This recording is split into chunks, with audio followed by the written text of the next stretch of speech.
അധ്യായം 5. കർത്താവിൻ്റെ മുന്തിരിത്തോപ്പ്. എൻ്റെ പ്രിയന് വേണ്ടി അവന് തൻ്റെ മുന്തിരിത്തോട്ടത്തിന് നേരെയുള്ള സ്നേഹത്തെ പ്രകീർത്തിച്ചുകൊണ്ട് ഞാനൊരു ഗാനം ആലപിക്കട്ടെ. വളരെ ഫലപുഷ്ടിയുള്ള കുന്നിൽ എൻ്റെ പ്രിയന് ഒരു മുന്തിരിത്തോട്ടമുണ്ടായിരുന്നു. അവനത് കിളച്ച് കല്ലുകൾ നീക്കി വിശിഷ്ടമായ മുന്തിരിച്ചെടികൾ നട്ടുപിടിപ്പിച്ചു. അതിൻ്റെ മധ്യത്തിൽ അവൻ ഒരു കാവൽ മാടം പണിതു. മുന്തിരിച്ചക്ക് കുഴിച്ചിടുകയും ചെയ്തു. അത് വിശിഷ്ടമായ മുന്തിരിപ്പഴം നൽകുമെന്ന് അവൻ പ്രതീക്ഷിച്ചിരുന്നു. എന്നാൽ അത് പുറപ്പെടുവിച്ചത് കാട്ടുമുന്തിരിപ്പഴമാണ്. ജെറുസലം നിവാസികളെ, യൂദായിൽ വസിക്കുന്നവരെ, എന്നെയും എൻ്റെ മുന്തിരിത്തോട്ടത്തെയും കുറിച്ച് നിങ്ങൾ തന്നെ പറയുവിൻ. എൻ്റെ മുന്തിരിത്തോട്ടത്തിന് വേണ്ടി ഞാൻ ചെയ്തതിലേറെ എന്താണ് ചെയ്യേണ്ടിയിരുന്നത്? ഞാൻ നല്ല മുന്തിരി അതിൽ നിന്ന് പ്രതീക്ഷിച്ചപ്പോൾ എന്തുകൊണ്ടാണ് അത് കാട്ടുമുന്തിരിപ്പഴം പുറപ്പെടുവിച്ചത്? ഈ മുന്തിരിത്തോപ്പിനോട് ഞാൻ എന്ത് ചെയ്യുമെന്ന് ഇപ്പോൾ പറയാം. ഞാൻ അതിൻ്റെ വേലി പൊളിച്ചു കളഞ്ഞ് നാശത്തിന് വിട്ടുകൊടുക്കും. അതിൻ്റെ മതിലുകൾ ഞാൻ ഇടിച്ചു തകർക്കും. തോട്ടം ചവിട്ടി മെതിക്കപ്പെടും. ഞാനതിനെ ശൂന്യമാക്കും. അതിനെ വെട്ടിയൊരുക്കുകയോ അതിൻ്റെ ചൂട് കിളയ്ക്കുകയോ ചെയ്യുകയില്ല. അവിടെ മുൾച്ചെടികളും മുള്ളുകളും വളരും. അതിന്മേൽ മഴ വർഷിക്കരുതെന്ന് ഞാൻ മേഘങ്ങളോട് ആജ്ഞാപിക്കും. സൈന്യങ്ങളുടെ കർത്താവിൻ്റെ മുന്തിരിത്തോട്ടം ഇസ്രായേൽ ഭവനമാണ്, യൂദാ ജനമാണ്. അവിടുന്ന് ആനന്ദം കൊള്ളുന്ന കൃഷിയും. നീതിക്ക് വേണ്ടി അവിടുന്ന് കാത്തിരുന്നു. ഫലമോ രക്തച്ചൊരിച്ചിൽ മാത്രം. ധർമ്മനിഷ്ഠയ്ക്ക് പകരം നീതി നിഷേധിക്കപ്പെട്ടവരുടെ നിലവിളി. അധർമ്മികൾക്ക് ദുരിതം. മറ്റാർക്കും വസിക്കാൻ ഇടം കിട്ടാത്ത വിധം വീടോട് വീട് ചേർത്ത് വയലോട് വയൽ ചേർത്ത് അതിൻ്റെ മധ്യത്തിൽ തനിച്ച് വസിക്കുന്നവർക്ക് ദുരിതം. സൈന്യങ്ങളുടെ കർത്താവ് ശപഥം ചെയ്യുന്നത് ഞാൻ കേട്ടു. അനേകം മന്ദിരങ്ങൾ നിർജ്ജനമാകും. മനോഹരമായ മാളികകൾ വസിക്കാൻ ആളില്ലാതെ ശൂന്യമായി കിടക്കും. 10 ഏക്കർ മുന്തിരിത്തോട്ടത്തിൽ നിന്ന് ഒരു ബത്ത് വീഞ്ഞും ഒരു ഹോമർ വിത്തിൽ നിന്ന് ഒരു ഏഫാ ധാന്യവും മാത്രം വിളവ് ലഭിക്കും. ലഹരി പാനീയങ്ങളുടെ പിന്നാലെ ഓടാൻ വേണ്ടി അതിരാവിലെ ഉണരുകയും വീഞ്ഞു കുടിച്ച് മദിക്കാൻ വേണ്ടി ഉറങ്ങാതിരിക്കുകയും ചെയ്യുന്നവർക്ക് ദുരിതം. അവരുടെ ഉത്സവങ്ങളിൽ വീണയും കിന്നരവും തപ്പും കുഴലും വീര്യമേറിയ വീഞ്ഞുമുണ്ട്. എന്നാൽ അവർ കർത്താവിൻ്റെ പ്രവൃത്തികളെക്കുറിച്ച് ചിന്തിക്കുകയോ അവിടുത്തെ കരവേലകളെ നോക്കുകയോ ചെയ്യുന്നില്ല. എൻ്റെ ജനം അജ്ഞത നിമിത്തം അടിമത്തത്തിലേക്ക് നീങ്ങുന്നു. അവരുടെ പ്രഭുക്കന്മാർ വിശപ്പ് കൊണ്ട് മരിക്കുകയും അനേകർ ദാഹാർത്തരായി കഴിയുകയും ചെയ്യുന്നു. അതിനാൽ പാതാളത്തിൻ്റെ ആർത്തി വർദ്ധിച്ചിരിക്കുന്നു. സീമാതീതമായി അത് വാ പിളർന്നിരിക്കുന്നു. ജെറൂസലമിലെ കുലീനരും സാധാരണരും അവിടുത്തെ വലിയ ആൾക്കൂട്ടവും അവളിൽ അഭിമാനം കൊള്ളുന്നവരും അതിൽ പതിക്കുന്നു.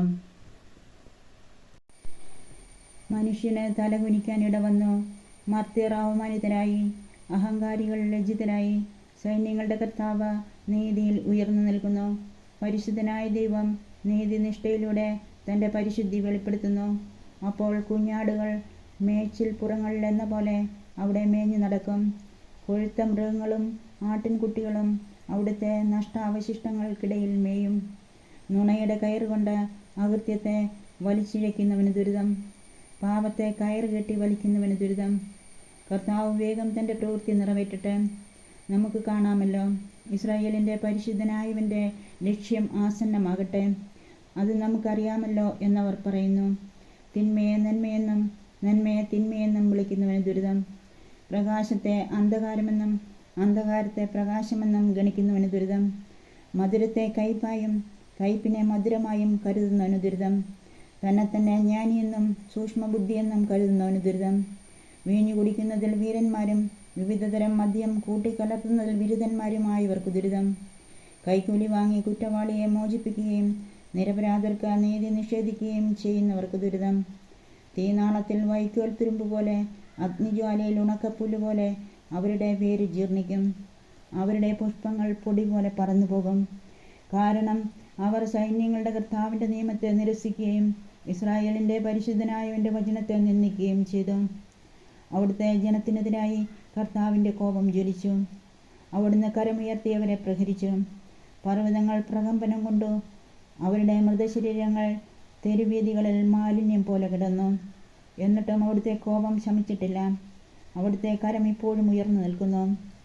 വിദൂരസ്ഥമായ ഒരു ജനതയ്ക്ക് അവിടുന്ന് ഒരു അടയാളം കാണിക്കും. ഭൂമിയുടെ അതിർത്തിയിൽ നിന്ന് അവരെ ചൂളം വിളിച്ചു വരുത്തും. ഇതാ അതിവേഗം അവർ വരുന്നു. ആരും ക്ഷീണിച്ചിട്ടില്ല, ആരുടെയും കാലിടറുന്നില്ല. ഒരുവനും ഉറക്കം തൂങ്ങുകയോ ഉറങ്ങുകയോ ചെയ്യുന്നില്ല. ആരുടെയും അരക്കച്ച അയഞ്ഞു പോവുകയോ ചെരുപ്പിൻ്റെ വള്ളി പൊട്ടുകയോ ചെയ്യുന്നില്ല. അവരുടെ അസ്ത്രങ്ങൾ മൂർച്ചയുള്ളതാണ്, അവരുടെ വില്ല് കുലച്ചിരിക്കുന്നു. അവരുടെ കുതിരകളുടെ കുളമ്പുകൾ തീക്കല്ല് പോലെയും അവരുടെ രഥചക്രങ്ങൾ ചുഴലിക്കാറ്റ് പോലെയുമാണ്. അവരുടെ ഗർജനം സിംഹത്തിൻ്റെത് പോലെയാണ്. യുവസിംഹങ്ങളെപ്പോലെ അവർ അലറുന്നു. അവർ മുരളുകയും ഇരപിടിച്ച് വലിച്ചുകൊണ്ടു പോവുകയും ചെയ്യുന്നു. ആർക്കും രക്ഷപ്പെടുത്താൻ സാധിക്കുകയില്ല. അന്ന് അവർ അതിനെ നോക്കി കടലിൻ്റെ ഇരമ്പൽ പോലെ മുരളും. ആരെങ്കിലും ദേശത്തേക്ക് നോക്കിയാൽ അവിടെ അന്ധകാരവും അസ്വസ്ഥതയുമായിരിക്കും. കാർമേഘങ്ങൾ പ്രകാശത്തെ വിഴുങ്ങിക്കളയും. അധ്യായം 6. യേശയ്യായുടെ ദൗത്യം.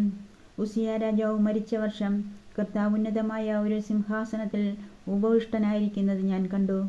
അവിടുത്തെ വസ്ത്രാഞ്ചലം ദേവാലയം മുഴുവൻ നിറഞ്ഞു നിന്നു. അവിടുത്തെ ചുറ്റും സെറാഫുകൾ നിന്നിരുന്നു. അവയ്ക്ക് 6 ചിറകുകൾ വീതമുണ്ടായിരുന്നു. 2 ചിറകുകൾ കൊണ്ട് മുഖവും 2 കൊണ്ട് പാദങ്ങളും അവ മറച്ചിരുന്നു. 2 ചിറകുകൾ പറക്കാനുള്ളവയായിരുന്നു. അവ പരസ്പരം ഉദ്ഘോഷിച്ചുകൊണ്ടിരുന്നു, പരിശുദ്ധൻ, പരിശുദ്ധൻ, സൈന്യങ്ങളുടെ കർത്താവ് പരിശുദ്ധൻ.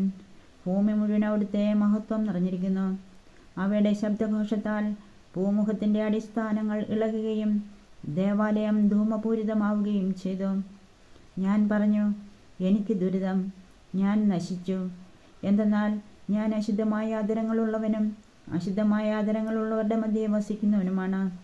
എന്തെന്നാൽ സൈന്യങ്ങളുടെ കർത്താവായ രാജാവിനെ എൻ്റെ നയനങ്ങൾ ദർശിച്ചിരിക്കുന്നു.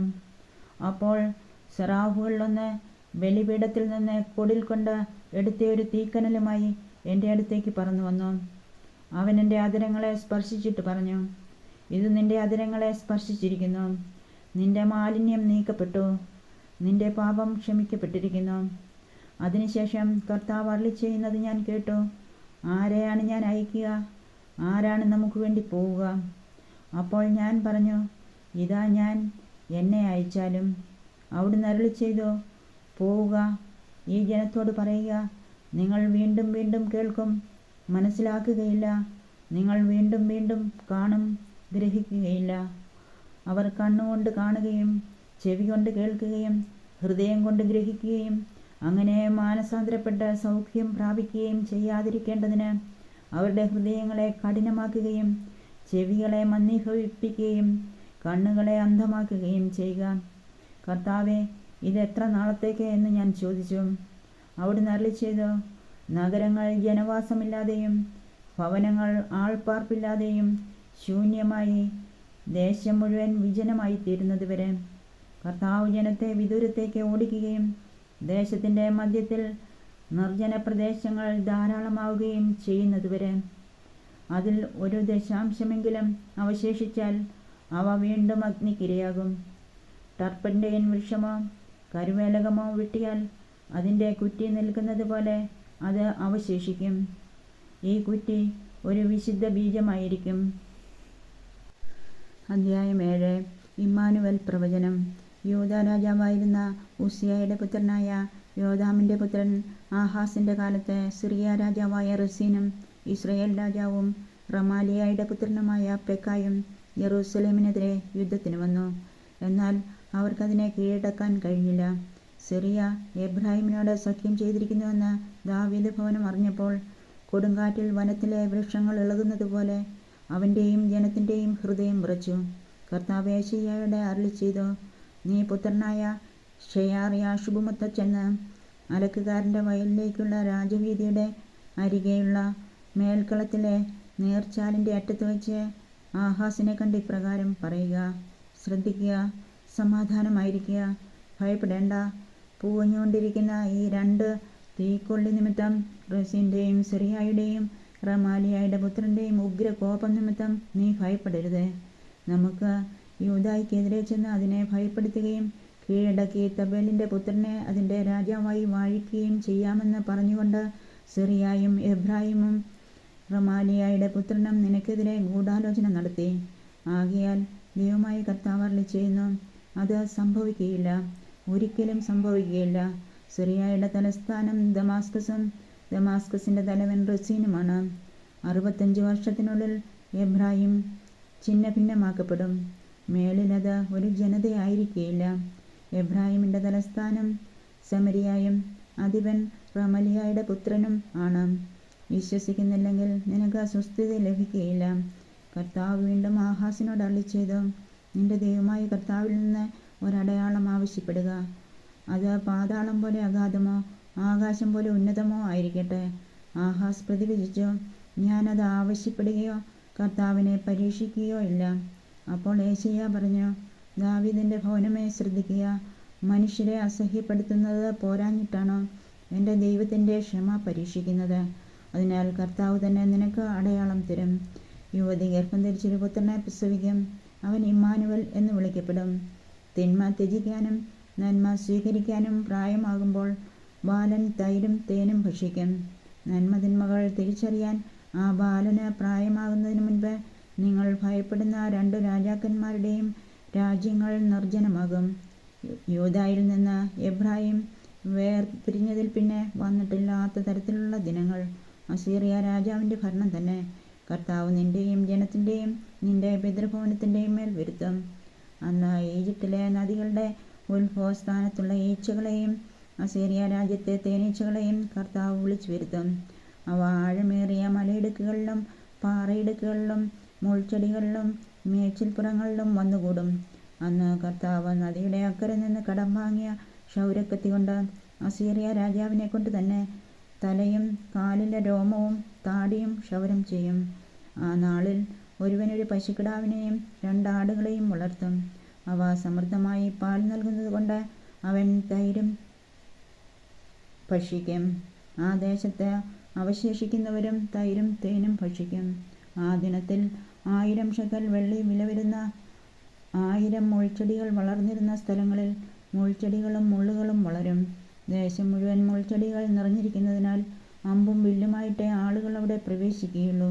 തൂമ്പ കൊണ്ട് കിളച്ചിളക്കപ്പെട്ടിരുന്ന ആ കുന്നുകളിൽ ഇന്ന് മുള്ളും മുൾച്ചെടിയും നിറഞ്ഞിരിക്കുന്നതിനാൽ നീ അവിടെ പ്രവേശിക്കുകയില്ല. അത് കന്നുകാലികളെ അഴിച്ചുവിടാനും ആടുകൾക്ക് മേയാനുമുള്ള സ്ഥലമാകും. അധ്യായം 8. യെശയ്യായുടെ പുത്രൻ കർത്താവ് എന്നോട് അരുളിച്ചെയ്തു, വലിയൊരു ഫലകമെടുത്ത് സാധാരണമായ അക്ഷരത്തിൽ മാഹർ-ഷലാൽ ഹഷ്ബാസ് എന്ന് ആലേഖനം ചെയ്യുക. പുരോഹിതനായ ഊറിയായെയും ജെബറേക്യായുടെ പുത്രനായ സെഖറിയായെയും ഞാൻ വിശ്വസ്ത സാക്ഷികളായി ഇത് രേഖപ്പെടുത്താൻ വിളിച്ചു. ഞാൻ പ്രവാചികയെ സമീപിക്കുകയും അവൾ ഗർഭം ധരിച്ചൊരു പുത്രനെ പ്രസവിക്കുകയും ചെയ്തു. കർത്താവ് എന്നോട് അരുളിച്ചെയ്തു, അവന് മാഹർ-ഷലാൽ ഹഷ്ബാസ് എന്ന് പേരിടുക. എന്തെന്നാൽ ഈ ശിശു അപ്പ അമ്മേ എന്ന് വിളിക്കാൻ പ്രായമാകുന്നതിന് മുൻപ് ദമാസ്കസിൻ്റെ ദിനവും സമരിയായുടെ കൊള്ളസ്വത്വം അസീറിയ രാജാവ് കൊണ്ടുപോകും. കർത്താവ് വീണ്ടും അരുളിച്ചെയ്തു, ഈ ജനം പ്രശാന്തമായി ഒഴുകുന്ന ഷീലോവായെ നിരസിച്ച് റസീൻ്റെയും റമാലിയായുടെ പുത്രൻ്റെയും മുൻപിൽ വിറയ്ക്കുന്നതുകൊണ്ട് കർത്താവ് ശക്തമായി നിറഞ്ഞൊഴുകുന്ന നദിയെ അസീറിയ രാജാവിനെ സർവ്വപ്രതാപത്തോടും കൂടെ അവർക്കെതിരെ തിരിച്ചുവിടും. ആ പ്രവാഹം അതിൻ്റെ എല്ലാ തോടുകളിലും കരകവിഞ്ഞൊഴുകും. അത് യൂദായിലേക്ക് കടന്ന് കവിഞ്ഞൊഴുകി കഴുത്തോളം എത്തും. ഇമ്മാനുവലേ, അതിൻ്റെ വിടർത്തിയ ചിറകുകൾ നിന്റെ രാജ്യത്തെ ആകെ മൂടിക്കളയും. ജനതകളെ തകരുവിൻ, പേടിച്ചു വിറയ്ക്കുവിൻ. വിദൂര രാജ്യങ്ങളെ ശ്രദ്ധിക്കുവിൻ, അരമുറുക്കുവിൻ, സംഭ്രമിക്കുവിൻ. അതെ, അരമുറുക്കുവിൻ, സംഭ്രമിക്കുവിൻ. നിങ്ങൾ കൂടി ആലോചിച്ചു കൊള്ളുവിൻ, അത് നിഷ്ഫലമായിത്തീരും. തീരുമാനമെടുത്തുകൊള്ളുവിൻ, അത് നിലനിൽക്കുകയില്ല. ദൈവം ഞങ്ങളോട് കൂടെയുണ്ട്. പ്രവാചകന് മുന്നറിയിപ്പ്. തൻ്റെ ശക്തമായ കരം എൻ്റെ മേൽ വെച്ചുകൊണ്ട് അവിടുന്ന് എന്നോട് അരുളിച്ചെയ്യുകയും ഈ ജനത്തിൻ്റെ മാർഗത്തിൽ ചരിക്കരുതെന്ന് മുന്നറിയിപ്പ് നൽകുകയും ചെയ്തു. ഈ ജനം സഖ്യമെന്ന് വിളിക്കുന്നതിനെ നിങ്ങൾ സഖ്യമായി കരുതുകയോ ഈ ജനം ഭയപ്പെടുന്നതിനെ ഭയപ്പെടുകയോ ചെയ്യരുത്. പരിഭ്രമിക്കുകയും അരുത്. സൈന്യങ്ങളുടെ കർത്താവിനെ പരിശുദ്ധനായി കരുതുവിൻ. അവിടുത്തെ ഭയപ്പെടുവിൻ. അവിടുന്നാണ് വിശുദ്ധ മന്ദിരവും ഇടർച്ചയുടെ ശിലയും ഇസ്രായേലിൻ്റെ ഭവനങ്ങളെയും നിലംപതിപ്പിക്കുന്ന പാറയും. യെരൂശലേം നിവാസികൾക്ക് കുടുക്കും കെണിയും അവിടുന്ന് തന്നെ. അനേകർ അതിന്മേൽ തട്ടി വീണ് തകർന്നു പോവുകയും കെണിയിൽ കുരുങ്ങി പിടിക്കപ്പെടുകയും ചെയ്യും. ഈ സാക്ഷ്യം ഭദ്രമായി സൂക്ഷിക്കുകയും ഈ പ്രബോധനം എൻ്റെ ശിഷ്യരുടെ ഇടയിൽ മുദ്ര വെച്ചുറപ്പിക്കുകയും ചെയ്യുക. യാക്കോബിൻ്റെ ഭവനത്തിൽ നിന്ന് തൻ്റെ മുഖം മറച്ചിരിക്കുന്ന കർത്താവിന് വേണ്ടി ഞാൻ കാത്തിരിക്കുകയും കർത്താവിൽ എൻ്റെ പ്രത്യാശ ഞാൻ അർപ്പിക്കുകയും ചെയ്യും. ഞാനും കർത്താവ് എനിക്ക് നൽകിയ സന്താനങ്ങളും സിയോൻ പർവ്വതത്തിൽ വസിക്കുന്ന സൈന്യങ്ങളുടെ കർത്താവിൽ നിന്നുള്ള ഇസ്രായേലിലെ അടയാളങ്ങളും അത്ഭുതങ്ങളും ആയിരിക്കും.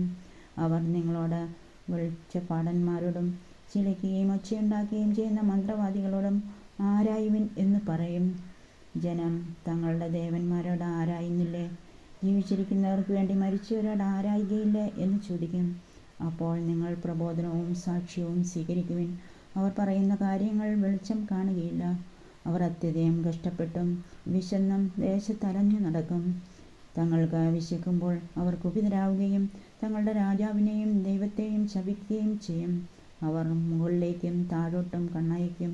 എവിടെയും കൊടിയ വേദനയും അന്ധകാരവും കഠോര ദുഃഖത്തിൻ്റെ ഇരുളും. ആ അന്ധകാരത്തിൽ അവർ ആണ്ടുപോകും.